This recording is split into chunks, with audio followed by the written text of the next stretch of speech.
আসসালামু আলাইকুম ওয়া রাহমাতুল্লাহি তাআলা ওয়া বারাকাতুহু। প্রিয় শ্রোতা, আমরা আজকে সিফফিনের বা জঙ্গে সিফফিনের যুদ্ধ নিয়ে আলোচনা করব। এটি ইসলামের ইতিহাসে সর্ববৃহৎ গৃহযুদ্ধ। ইউফ্রেটিস তথা ফেরাত নদীর পশ্চিম তীরে সিফফিন নামক প্রান্তরে তৎকালীন চতুর্থ এবং সর্বশেষ খলিফায়ে রাশিদিন হযরত আলী রাদিয়াল্লাহু তাআলা আনহু এবং সিরিয়ার গভর্নর মুয়াবিয়া ইবনে আবু সুফিয়ানের মধ্যে এই যুদ্ধ সংঘটিত হয়। এই যুদ্ধে রাসূল করিম সাল্লাল্লাহু আলাইহি সাল্লামের সর্বাধিক আনুগত সাহাবী বিদ্যমান ছিলেন। একটি বেদনাদায়ক ঘটনার মধ্য দিয়ে শাহাদাত বরণ করেন হযরত ওসমান রাদিয়াল্লাহু তাআলা আনহু। তার শাহাদাতের পর সাইয়েদনা হযরত আলী খেলাফত গ্রহণ করার পর তিনি রাজ্যের মধ্যে শৃঙ্খলা ফিরিয়ে আনার জন্য সর্বাত্মক চেষ্টা করেন।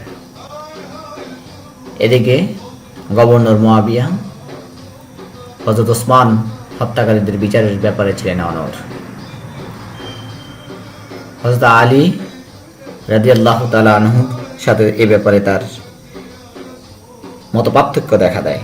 হযরত আলী শেষ পর্যন্ত তাদেরকে বোঝাতে ব্যর্থ হয়, ফলে সিফফিনের যুদ্ধের প্রেক্ষাপট তৈরি হয়। মুয়াবিয়ার আচরণে ব্যথিত হয়ে হযরত আলী মালিক ইবনে হাবিব আল ইয়ারবুকে নোখায়েল উপত্যকায় সৈন্য সমাবেশ করার আদেশ দেন, যাতে মুয়াবিয়াকে বিষয়টি বুঝিয়ে বলা যায়। কুফার উপকণ্ঠে ৮০,০০০ মুসলিম জড়ো হয়। হযরত আলী জিয়াদ ইবনে নদর আল হারিসের নেতৃত্বে ৮,০০০ এবং সুরাহ ইবনে আল হারিসের নেতৃত্বে ৪,০০০ শক্তিশালী সৈন্য সিরিয়ার অভিমুখে প্রেরণ করেন। এরপর অবশিষ্ট সৈন্যবাহিনী নিয়ে নিজে পাশের শাওয়াল বুধবার আলী রাদিয়াল্লাহু তাআলা আনহু সিরিয়ার অভিমুখে যাত্রা শুরু করেন। এদিকে মুয়াবিয়া রাদিয়াল্লাহু তাআলা আনহু ১,২০,০০০ সৈন্য সহ পূর্বেই সিফফিনে ছাউনি স্থাপন করেন এবং ফেরাতের উপকূল অবরোধ করেন। হযরত আলী রাদিয়াল্লাহু তাআলা আনহু সেখানে পৌঁছে মুয়াবিয়াকে অনুরোধ করলেন তিনি ফেরাতের কুল থেকে সৈন্যদেরকে ছড়িয়ে নিতে, কিন্তু মুয়াবিয়া এই প্রস্তাব প্রত্যাখ্যান করায় দুপক্ষের সৈন্যদের মধ্যে যুদ্ধ বেঁধে যায়। তারপর হযরত আলী রাদিয়াল্লাহু তাআলা আনহুর সৈন্যগণ ফোরাতের কুল নিজেদের আয়ত্তে নিয়ে আসে। ৩৬ হিজরির জিলহজ মাসে উভয় পক্ষের যোদ্ধারা একে অপরের সাথে মোকাবেলা করার জন্য যুদ্ধক্ষেত্রে নেমে পড়েন। যুদ্ধের মাঝামাঝিতে আলী রাদিয়াল্লাহু তাআলা আনহুর পদাতিক বাহিনীর সেনাপতি হযরত আম্মার ইবনে ইয়াসির শত্রু সৈন্যের সারির মধ্যে প্রবেশ করেন, এক প্রচণ্ড আক্রমণ সূচনা করেন। আক্রমণ করতে করতে এক পর্যায়ে চতুর্দিক থেকে শত্রু বাহিনী তাকে ঘিরে ফেলে। আবু আল জুহরি নামক এক সৈন্যের আঘাতে তিনি আঘাতপ্রাপ্ত হন। আঘাতের ব্যথা সহ্য করতে না পেরে তিনি ছাউনিতে ফিরে গেলেন। কিছুক্ষণ পর তিনি ইন্তেকাল করেন। আম্মার ইবনে ইয়াসিরের মৃত্যুতে মুয়াবিয়ার বাহিনীর মধ্যে প্রচণ্ড আলোড়ন সৃষ্টি হয়। যুদ্ধের পূর্বে তাদের মনে ধারণা ছিল যে তারা ন্যায়ের জন্য হযরত আলীর বিরুদ্ধে লড়ছে, কিন্তু আম্মারের মৃত্যুর মধ্যেই তাদের ভুল ভেঙে যায়। তাদের এই চিন্তা আসে যে আমরা ভুল পক্ষেই যুদ্ধ করছি। যুদ্ধের অষ্টম দিনে হযরত আলী রাদিয়াল্লাহু আনহু নিজে ময়দানে গেলেন এবং এক প্রচণ্ড আক্রমণ সূচনা করলেন, যার ফলে যুদ্ধক্ষেত্র প্রকম্পিত হয়ে ওঠে। বর্ষা এবং তীর বৃষ্টি উপেক্ষা করে তিনি শত্রুদের উভয় লাইনের মাঝখানে দাঁড়িয়ে গেলেন এবং আমির মুয়াবিয়াকে সরাসরি যুদ্ধ করার জন্য চ্যালেঞ্জ করেন, কিন্তু মুয়াবিয়া এই চ্যালেঞ্জ প্রত্যাখ্যান করে পিছু হাঁটেন।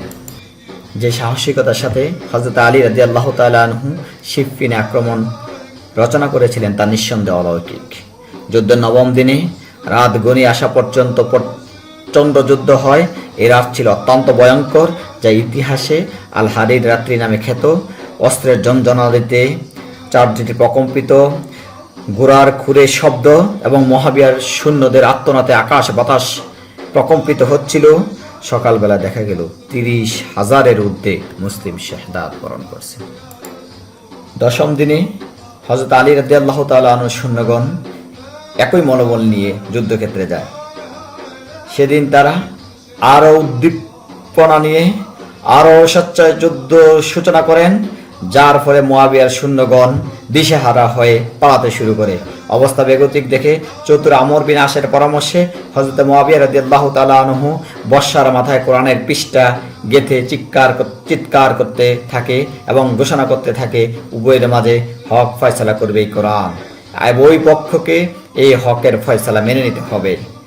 আমর ইবনে আসের এই কৌশল কাজ হলো, কোরআনের অমর্যাদা হবে ভেবে হযরত আলী রাদিয়াল্লাহু তাআলা আনহু সৈন্যগণ যুদ্ধ করতে চাইল না এবং হযরত আলী রাদিয়াল্লাহু তাআলা আনহু যুদ্ধ মীমাংসা সায় দেন এবং যুদ্ধের পরিসমাপ্তি ঘটান। উভয় পক্ষ সিফফিনের যুদ্ধে 3 মাস 20 দিন অবস্থান করেছিলেন। যুদ্ধ চলাকালে পরস্পরের মাঝে 90টির বেশি সংঘর্ষ হয়। এই আত্মঘাতী যুদ্ধে আলী রাদিয়াল্লাহু তাআলা আনহু বাহিনীর 25,000, মুয়াবিয়ার দলের 45,000 মুসলমান সিফফিনের যুদ্ধে শাহাদাত বরণ করে। সিফফিনের যুদ্ধ মুসলমান ইতিহাসের জন্য এক বিভীষিকাময় অধ্যায়। এই যুদ্ধ যে পরিমাণ মুসলমানের রক্ত ঝরেছে তা কখনোই পরিশোধ করা যাবে না। কিন্তু এত সংঘর্ষের পরেও হযরত আলী এবং মুয়াবিয়ার মধ্যে সম্পর্ক ভালো হয়নি, বরং দিন দিন তা বঙ্গতির দিকে ধাবিত হয়। ফলে পৃথিবীকে দেখতে হলো মুসলমানদের এক করুণ ইতিহাসের পরিণতি। মহান আল্লাহ রাব্বুল আলামিন আমাদেরকে সঠিক জ্ঞান বুঝদান করুন, আমিন। আসসালামু আলাইকুম ওয়া রাহমাতুল্লাহি তাআলা ওয়া বারাকাতুহু।